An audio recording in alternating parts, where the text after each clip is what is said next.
नमस्कार, आप देख रहे हैं आपका अपना न्यूज चैनल इंडिया समाचार। इंडिया समाचार में आप सभी का बहुत बहुत स्वागत है।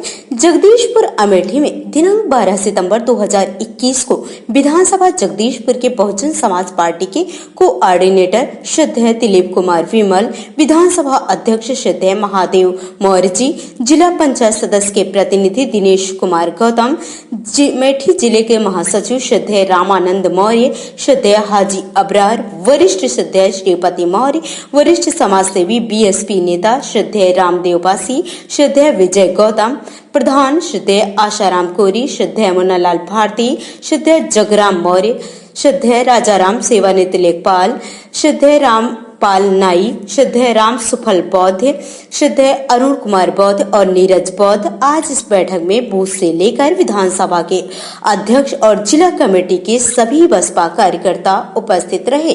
वहीं बसपा कार्यकर्ताओं के जबरदस्त पार्टी सम्मेलन किया है।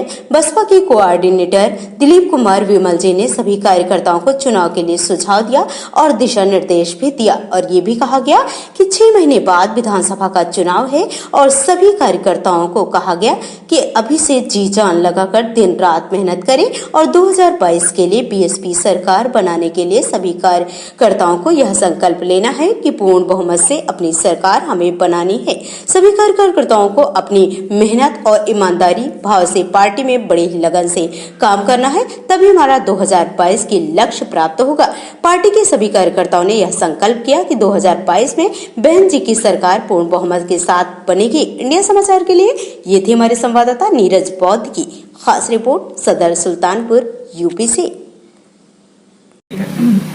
किसानों के ऊपर जबरदस्ती एक विधेयक ला करके उन्हें के ऊपर थोपा जा रहा है। किसान उस मुद्दे को लेकर के काफी लंबे समय से मेरे साथियों आंदोलित है। उस आंदोलन में नौजवान भी शामिल है, उस आंदोलन में बुजुर्ग भी शामिल है, उस आंदोलन में हम महिलाएं भी शामिल हैं, उस आंदोलन में मेरे साथियों बच्चे भी शामिल हैं। और एक तो नहीं, हमको लगता है कि सालों बीतने जा रहा है और किसान अपनी जायज मांग को लेकर के आंदोलित हैं।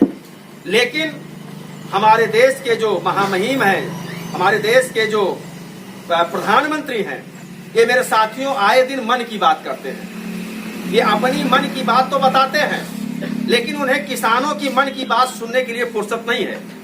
वो अपने मन की बात तो कहते हैं, लेकिन इस प्रदेश के देश के नौजवानों की मन की बात को सुनने के लिए इन्हें मौका नहीं है।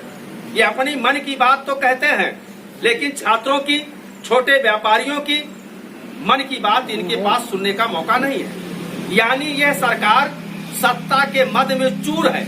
इन्हें सत्ता का घमंड है और सत्ता के घमंड में आकर के आज पूरे प्रदेश का और देश का हर व्यक्ति मेरे साथियों अपने को ठगा सा महसूस कर रहा है, परेशान है।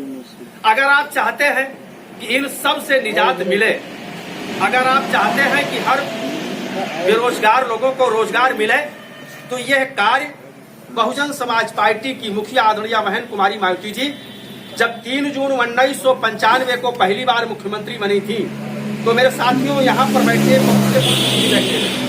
कुछ लोग नौकरी से रिटायरमेंट लोग बैठे हैं, कुछ लोग नौकरी कर रहे हैं और हमारे बीच में नौजवान साथी बैठे हैं।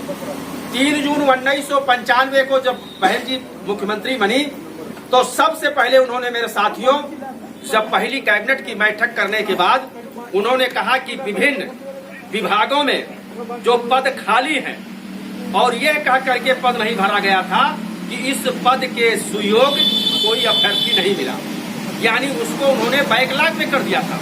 बैकलॉग की भर्ती को खोल करके आदरणीय बहन कुमारी मायावती जी ने सर्व समाज के बेरोजगार लोगों को नौकरी देने का काम किया। मेरे साथियों 1-2 नहीं, लाख 2 लाख नहीं, आपको याद है पहली गवर्नमेंट, दूसरी गवर्नमेंट और तीसरी गवर्नमेंट में जितनी लाख नौकरी देना था बहन जी ने दिया। लेकिन जब चौथी बार 2007 में पूर्ण बहुमत की सरकार बनी, तो आपको याद होगा कई लाख पुलिस की भर्ती हुई, लेखपाल भर्ती किए गए, सेक्रेटरी भर्ती किए गए, विभिन्न विभागों में बाबू भर्ती किए गए, प्राइमरी में टीचर भर्ती किए गए। यानी जब हर विभागों में नौकरी देने के बाद जब बहन जी ने महसूस किया